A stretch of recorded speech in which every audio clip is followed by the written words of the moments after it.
To'rtinchi hikoya. Uskudor yong'ini. Iymoni bor odam har vaqt foydali odamdir. Mashhur Uskudor yong'inida bir davlatmand odamning qizi uzoqqa qochib ketdi. Yong'in butun mahallaga tarqaldi. Ko'pgina uylar yonib kul bo'ldi. Qo'rqib ketganidan uyiga boradigan yo'lni yo'qotib qo'ygan qizcha nima qilishini bilmay dovdirab qoldi. U paytlarda hozirgiga o'xshagan elektr chiroqlari yo'q. Hamma yoq zindon kabi qorong'u zimiston edi. Qizcha jome masjidning yaqinidagi madrasalardan birida sham yog'dusini ko'radi. Derazadan qarasa, bir mullavachcha kitob o'qib dars tayyorlamoqda. Qizcha qayerga borsin? Hamma yoq zimiston. Bu jon qo'rquvi. Bunday paytda dengizga tushib ketgan inson ilonga yopishadi degan naql bor. Qiz mulla yigitning eshigini taqillatdi. Mulla eshikni ochib, "Xush kelibsiz, xizmat" dedi. Qizcha, "Yong'indan qo'rqib uyimizning yo'lini yo'qotib qo'ydim. Bu tun mahalla yonib kul bo'ldi. Hozir hamma yoq qorong'u. Uyimizni topa olmayapman. Marhamat qilib ruxsat bersangiz, tong otguncha shu yerda qolsam" dedi. Mulla, "Hay, boshim osmonga yetgan bo'lar edi. Bemalol dam oling, boshqa xona bor" dedi. Yong'indan qo'rqqan qizcha noiloj shu yerda yotib qoldi. Mulla yigit darsini davom ettirdi. Faqat la'natchi shayton mullaga maslahat qila boshladi. "Sen nima qilib o'tiribsan? 20 yil mobaynida shunday qiz sening huzuringga keldi. Uning go'zalligiga bir boq." Mulla yigit bir oz ikkilanib, so'ng barmog'ini yonib turgan sham o'tiga tutdi. Barmog'i kuydi. "Shu bir sham o'tiga chidash bermayapman. Yorning jahannamday otashiga qanday chidayman?" dedi o'ziga o'zi. To tong otguncha shunday davom etdi. Mulla yigit tonggacha shayton va o'z nafsi bilan kurashib chiqdi. "Ey nafsim, 20 yillik ko'zim nurini bekor ketkazmayman. Men sen aytgan odamlardan emasman. Qara, bir sham oloviga bardosh bera olmayman" deb shayton va o'zining badnafsi undovlariga ko'nmadi. Tong otgach, qizcha uyg'onib tashakkur aytib uyiga ketdi. Qizning ota-onasi tashvishlanib ko'z yoshlarini to'kib undan "Nima bo'ldi qizim? Shu paytgacha qayerda qolding?" deb so'radilar. "Hech narsa bo'lgani yo'q, otajon, onajon" deb qizcha bo'lgan voqealarni tushuntirdi. U odam borib mulla yigitga tashakkur aytdi. Unga pul berib minnatdorchiligini izhor etmoqchi bo'lganida u olmadi. Mulla yigit, "Men hech narsa qilmadim. Men darsimni tayyorlab o'tirgan edim.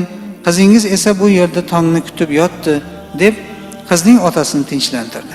Ammo qizchaning otasi bu yaxshilikka minnatdorchilik bildirmoqchi bo'ldi. "Ey oshig'i mulla, menga to'g'ri so'zla. Barmoqlaring nega kuygan? Nega o'zingni buncha qiynading? Menga tuzukroq tushuntirgin" dedi. "Afandim, siz uchun men qilgan biror yaxshilik yo'q.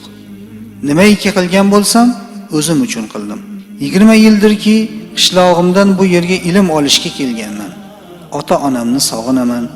Bu yil hujjatlarimni olib ota-onamning oldilariga boraman. 20 yildirki nafsimning tarbiyasi bilan shug'ullanaman. Nafsimni tarbiya qildim deb o'ylardim. Bugun ko'rdimki, tarbiya eta olmabman. Nafsimga tarbiya olgan bo'lsang sham o'tiga chidaysanmi dedim. Chidamadi. Barmoqlarimning sarg'aygani shundan" dedi mulla yigit. U badavlat odam mulla yigitning qo'lidan o'pdi va "Tushundim" dedi-da davom etdi. "Agar rozi bo'lsang, men senga ozgina xizmatda bo'lsam. Sen shu kundan boshlab ko'shkimning aziz mehmoni bo'l. Istasang farzand o'rnida ko'ray. Qabul qilsang qizimni senga berayin. Mening qizim sen kabi fazilat ila kamolotga yetgan. U kishi fazilatli dindor bir zotga loyiqdir, fazilat namunasidir." Izoh va o'git. Ey haqqa intilgan, o'limdan so'ng tirilmoq bor degan so'zga fazilatli dindor odamgina ishonadi. Din tarixi insoniyat tarixi demakdir. Insoniyat tarixi qadimiy bo'lgani kabi din tarixi ham qadimiydir. Modomiki inson dunyoga keldimi, dinning ham dunyoga kelishi lozim. Insonlar bilan barobar din ham dunyoga keldi va bu hol qiyomatga qadar davom etadi. Dunyoda huzur ichida yashashni istagan diniga amal qilishi zarur. O'z farzandlarini ham dindor etib tarbiyalashi kerak. Din yaratganning qonuni, amridir. Dunyo esa yaratganning mulkidir. U dunyoda ruxsat bergan narsalarni qiladigan, man etganlardan qochadigan, itoatli, aziz qullariga huzur beradi, rohatga yetishtiradi. Dinsizlik esa huzursizlikdir.